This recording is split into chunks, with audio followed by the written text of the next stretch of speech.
The hacking minigames that can be found in all the modern Fallout games can serve as a nice reprieve from the horrors of the wasteland.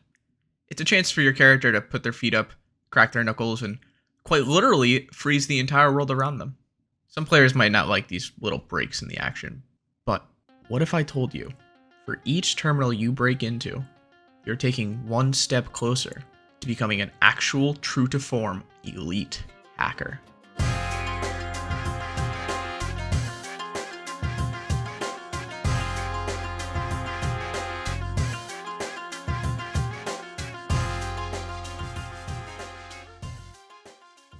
Now, am I saying that behind every single world-stopping hack, there's some guy sitting in a computer counting the number of letters in a word?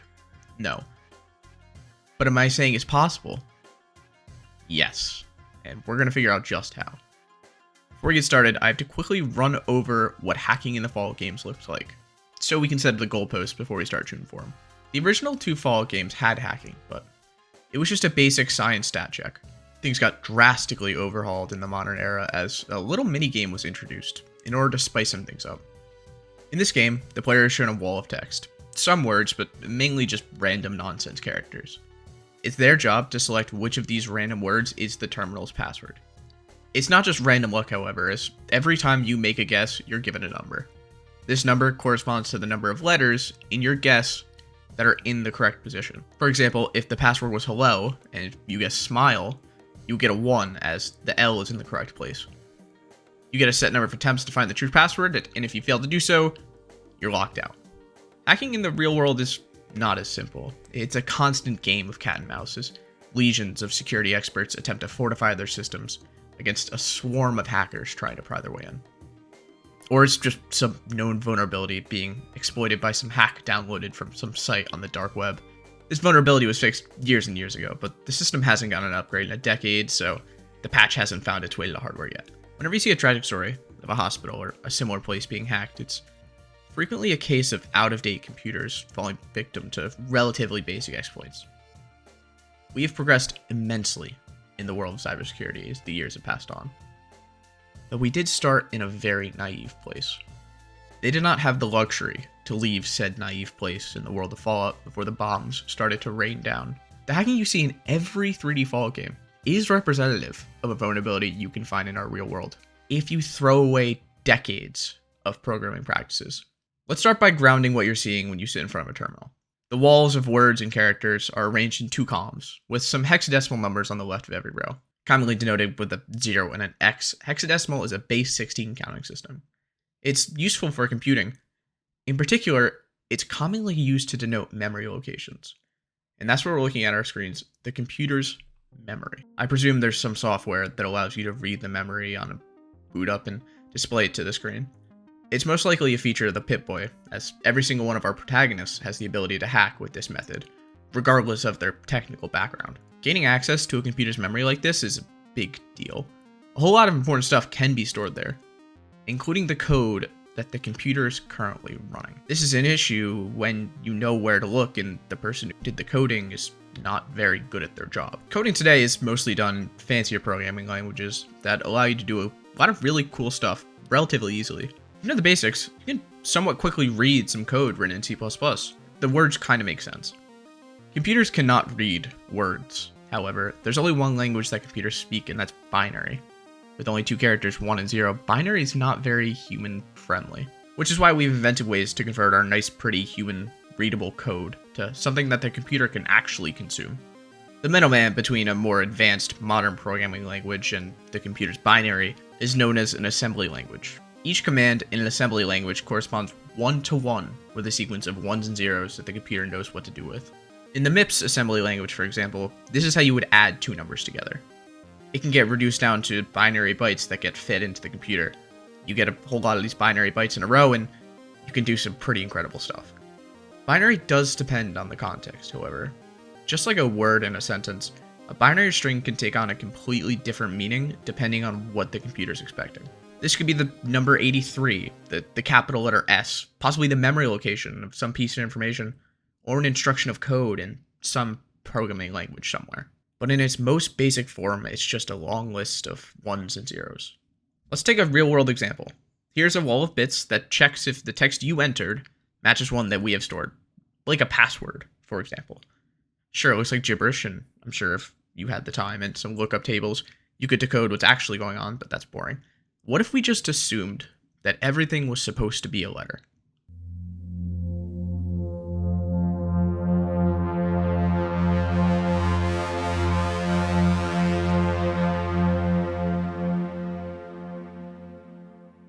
And now you can see the issue. When we convert the binary memory into text, the only things that you can make out were the things that were text in the first place. A problem arises if you store your password as plain text in your code. Sure, we have random words that are displayed on the screen, but the password is clearly right there. I can go write some more dummy code, throw in some words that might appear in a log somewhere and are stored in memory, and things start to look very familiar.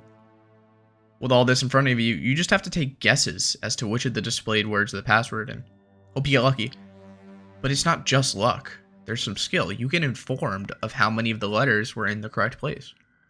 You see, computers can't look at two words and use the eye check to see that everything looks good, so let's get the guy in. They need to loop through every single character and confirm that they're the same.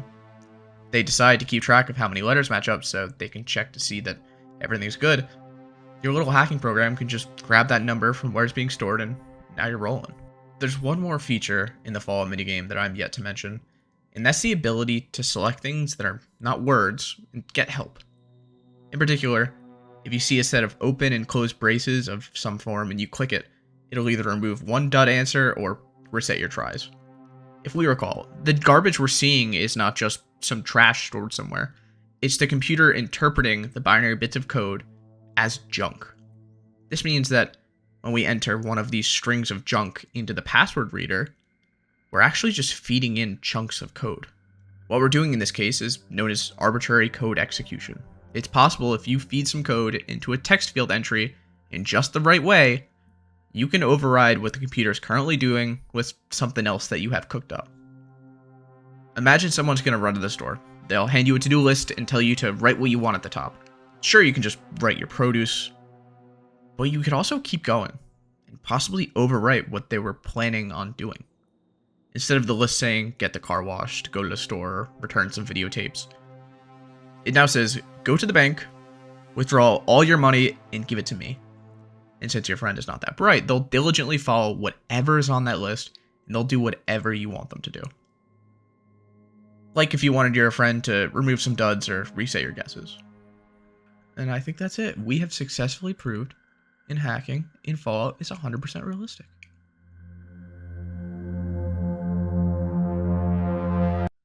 There are some caveats. I will admit that. Now, everything I've said up to this point has been correct and is possible in the real world, but I do have some small notes. Arbitrary code execution does not require the exploit to already exist in the code. There's no need for you to go hunt for some open and closed curly braces. If you know the malicious code, you can just enter it yourself. It'll work the same. Also, checking if two words are the same by keeping track of how many letters are lined up is a really stupid way of doing it, especially in an assembly or a lower level language. It's much easier to, while looping through the characters, like I said, just quit if two of them don't line up. There's no need to keep track. No good password reader is going to be like 7 of the 8 letters are fine. You're good. And finally, a computer's memory is massive. We're only getting the privilege to look at a small portion of it. The odds that we're able to find the exact right chunk of memory that the password exists in every single terminal are astronomical.